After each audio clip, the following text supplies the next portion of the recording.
Assalamualaikum warahmatullahi wabarakatuh. Perkenalkan, nama saya Imalatul Khaira, nomor BP 19101155310802 dari manajemen 17. Baiklah, saya akan mengargumentasikan materi perkuliahan riset bisnis pertemuan pertama dan kedua. Pada pertemuan pertama yaitu tentang metodologi penelitian. Yang pertama, filsafat ilmu, pengetahuan metode ilmiah dalam penelitian dan proses penelitian. Pengertian filsafat.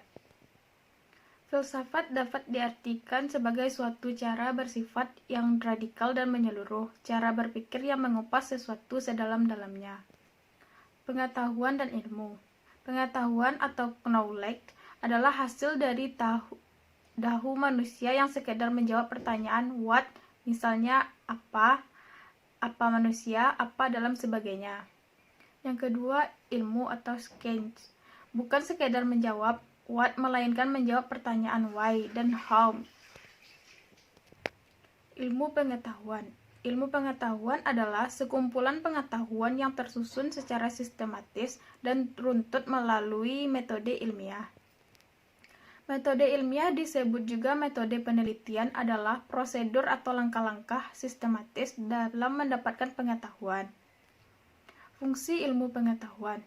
Yang pertama, mengungkapkan suatu kebenaran. Yang kedua, meningkatkan pemahaman terhadap suatu fenomena. Yang ketiga, menjelaskan proses sebab akibat dari suatu kejadian. Yang keempat, memperkirakan sesuatu kejadian yang bakal terjadi. Yang kelima, mengendalikan fenomena agar sesuatu dengan yang diharapkan.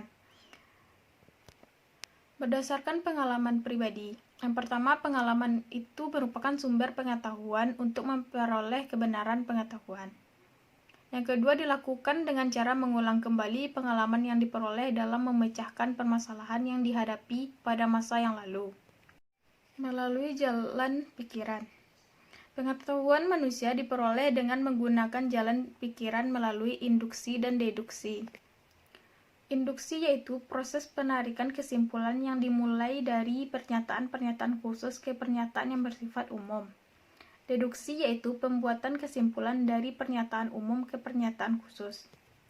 Metode ilmiah. Metode ilmiah atau disebut juga metode penelitian adalah prosedur atau langkah-langkah sistematis dalam mendapatkan pengetahuan. Yang pertama, rasional atau menggunakan prinsip-prinsip analisa, harus dicari sebab musebab dan menggunakan logika dan menggunakan hipotesis sebagai penuntut jalan pikiran. Yang kedua, empiris. Yang ketiga, sistematis. Ilmu dan penelitian. Ilmu dan penelitian ibarat dua sisi mata uang. Penelitian merupakan proses, sedangkan ilmu merupakan hasil. Ilmu dan penelitian merupakan proses yang berlangsung secara bersama-sama untuk menghasilkan kebenaran. Kebenaran ilmiah umumnya hanya dapat diperoleh dengan melakukan penelitian. Manfaat mempelajari metode penelitian. Yang pertama, terlatih dengan baik dalam mengumpulkan informasi sebelum melakukan tindakan tertentu. Yang kedua, akan memahami dan mampu membuat rancangan penelitian yang sesuai dengan fenomena yang diamati. Yang ketiga, mampu mengevaluasi dan memberikan rekomendasi yang konkret dan operasional pada masalah-masalah organisasi yang sedang dihadapi. Yang keempat, kualitas penelitian yang dihasilkan memenuhi standar minimal yang berlaku di universal. Langkah metode ilmiah. Perumusan masalah menentukan dahulu apa persoalan atau apa pertanyaan yang harus dijawab. Yang kedua, perumusan dugaan sementara atau hipotesis. Yang ketiga, membuktikan apa yang telah digugat tadi dengan melakukan pengujian dan mengumpulkan fakta untuk mendukung jawaban tadi. Yang keempat, menarik kesimpulan. Penelitian bisnis. Investigasi yang sistematis yang menyajikan informasi untuk dijadikan pedoman dalam pembuatan keputusan-keputusan bisnis.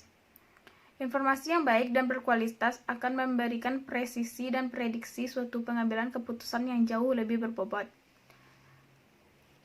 Jenis-jenis penelitian. Berdasarkan tujuan, berdasarkan proses, berdasarkan hasil yang diharapkan, berdasarkan topik luas dan kedalamannya. Baiklah, selanjutnya materi pada pertemuan kedua yaitu tentang etika penelitian dan gaya selingkuh. Pengertian etika penelitian. Etika berasal dari bahasa Yunani yaitu ethos, yaitu kebiasaan dan peraturan perilaku yang berlaku dalam masyarakat. Etika penelitian adalah aturan yang dipegang oleh penelitian dalam melakukan riset.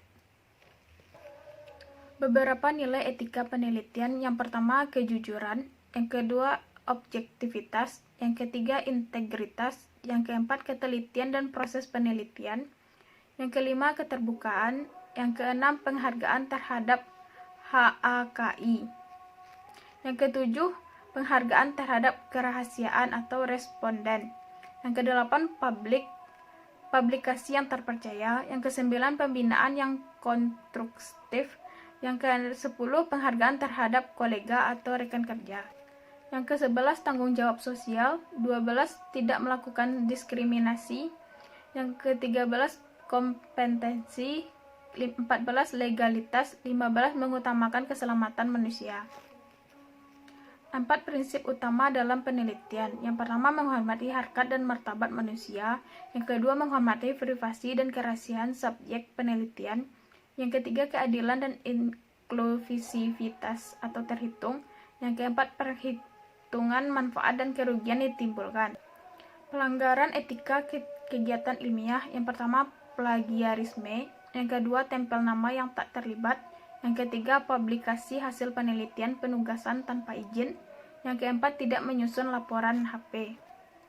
Akibat pelanggaran etika. Yang pertama, pengucilan sosial; yang kedua, pengucilan struktural; yang ketiga, dihisap oleh Tuhan; yang keempat, membuka rahasia yang seharusnya dirahasiakan; tidak menghormati responden atau sumber informasi; yang keenam, sanksi bisa dicabut gelar akademiknya.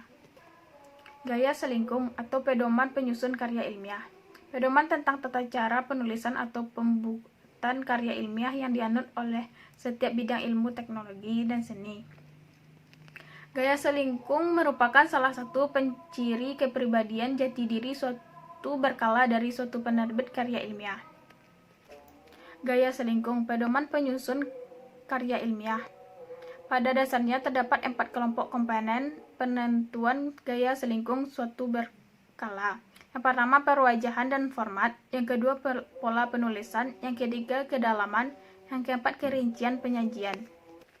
Gaya selingkuh, pedoman penyusunan karya ilmiah. Yang pertama, beberapa faktor dari dalam maupun dari luar berkala dapat mempengaruhi perkembangan pemapanan gaya selingkuh.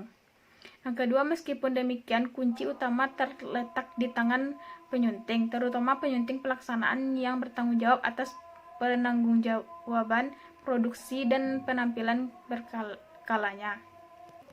Yang ketiga, tekanan dari luar dapat mempengaruhi gaya selingkuh secara langsung.